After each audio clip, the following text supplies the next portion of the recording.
Assalamualaikum warahmatullahi wabarakatuh.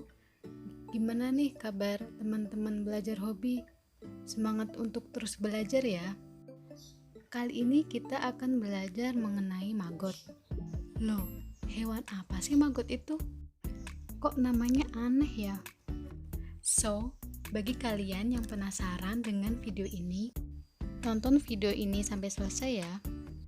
Karena dalam video ini kita akan memperkenalkan maggot, bagaimana sih siklus hidupnya, berapa sih kandungan nutrisinya. Tapi sebelum kita lanjut ke pembahasan, jangan lupa subscribe, nyalakan notifikasinya, like, comment, and share ya. Oke, mari kita bahas satu-satu. Yang pertama, kita harus tahu terlebih dahulu apa sih maggot itu? Maggot adalah organisme yang berasal dari telur lalat black soldier dan salah satu organisme pembusuk karena mengkonsumsi bahan-bahan organik untuk tumbuh. Ini menurut Filmina, Eldriani, dan Putri dalam jurnalnya tahun 2011. Bahan-bahan organik tersebut meliputi ampas tahu, kotoran ternak,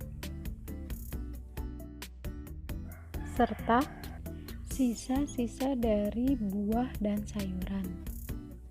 Bahan-bahan organik tersebut gampang sekali untuk didapatkan.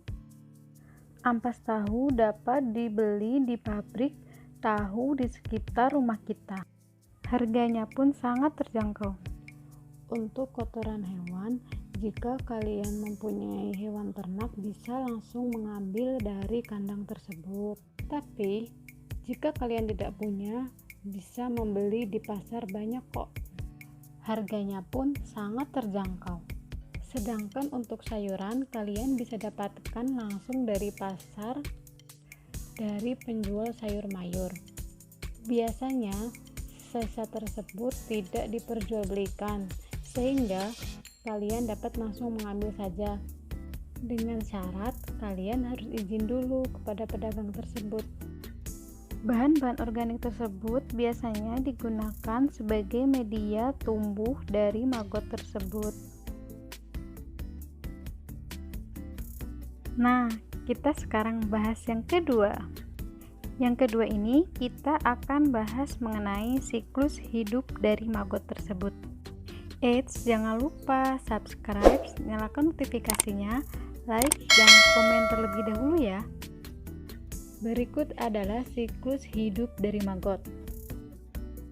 Gambar ini menunjukkan lama waktu perkembangan dari lalat black soldier dalam setiap tahapan metamorfosisnya, dan dilihat dalam hitungan hari.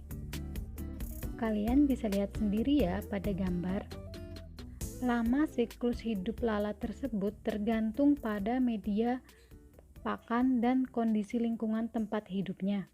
Media pakan yang dimaksud di sini yaitu seperti yang sudah tadi saya jelaskan, yaitu seperti ampas tahu, kotoran hewan, maupun sisa sayuran dan buah-buahan.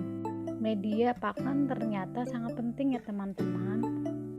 Lanjut ke siklus hidup lalat, yaitu berlangsung antara 40 sampai 43 hari. Selanjutnya, bagaimana pupa akan tumbuh menjadi lalat dewasa.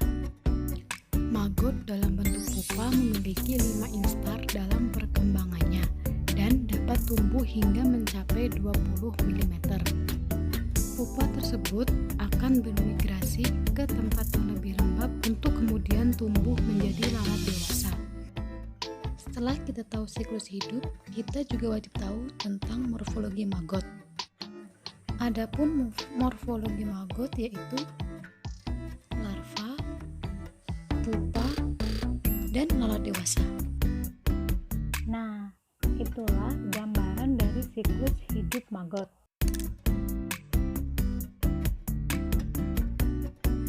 Next, kita bahas yang ketiga, yaitu tentang kandungan nutrisi yang terdapat pada maggot.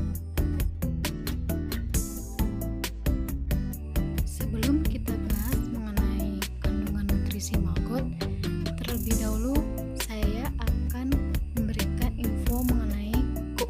keunggulan dari maggot lalat black soldier. Apa aja sih keunggulannya? Keunggulannya adalah maggot digunakan sebagai pengganti tepung ikan sebagai bahan baku pakan.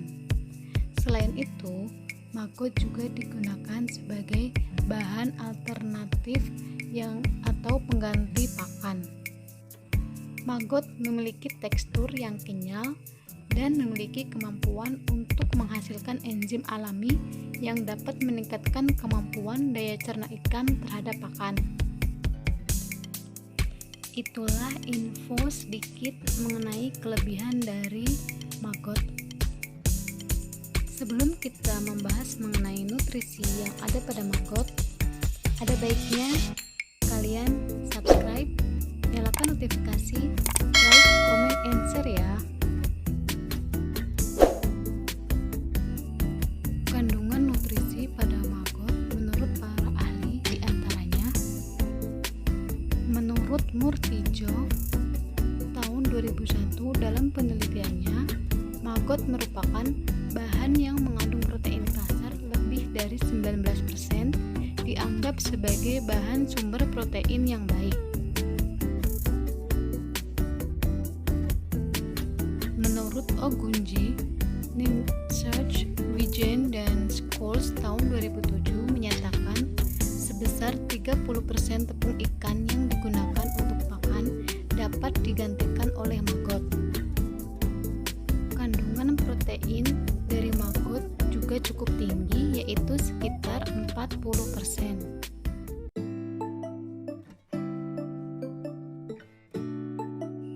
Dalam penelitian yang dilakukan oleh Steppard dan Newton tahun 2000 dan Soubisam, Ojonu, Musa, dan Adewol tahun 2006 menunjukkan bahwa kandungan protein maggot cukup tinggi.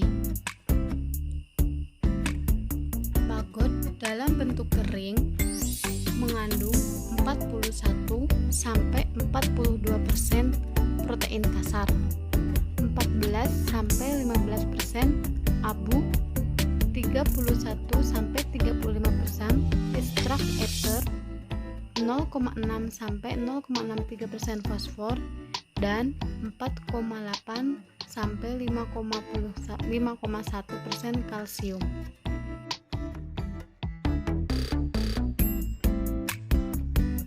Nah, secara lebih lengkap kandungan nutrisi maggot menurut Newton et al. 2005 adalah sebagai berikut, dapat dilihat pada tabel ya.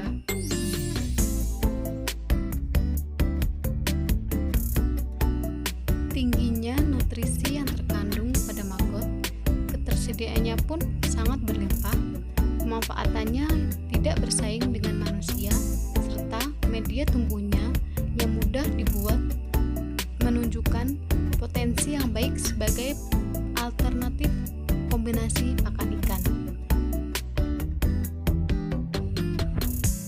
Maggot diharapkan dapat menjadi jawaban atas permasalahan ketersediaan, yaitu harga pakan yang murah dan mudah didapatkan, tidak menimbulkan pencemaran lingkungan, serta dapat meningkatkan daya tahan tubuh pada ikan. Tidak hanya sebagai pakan alternatif pada ikan saja, ternyata maggot juga digunakan sebagai pakan ternak juga loh. Nah, bagaimana nih teman-teman? Setelah kalian mengetahui tentang maggot, tentu kalian tertarik bukan untuk membudidayakannya? Kira-kira kalian sudah tahu belum tentang budidaya maggot? Jika kalian belum tahu, tenang aja, nanti saya akan buatkan videonya maggot part 2 tentang cara budidaya maggot. Untuk video kali ini cukup sekian ya. Semoga dapat bermanfaat dan jangan lupa tetap semangat ya. Terima kasih buat kalian yang sudah menonton video ini. Jangan lupa subscribe, nyalakan notifikasinya,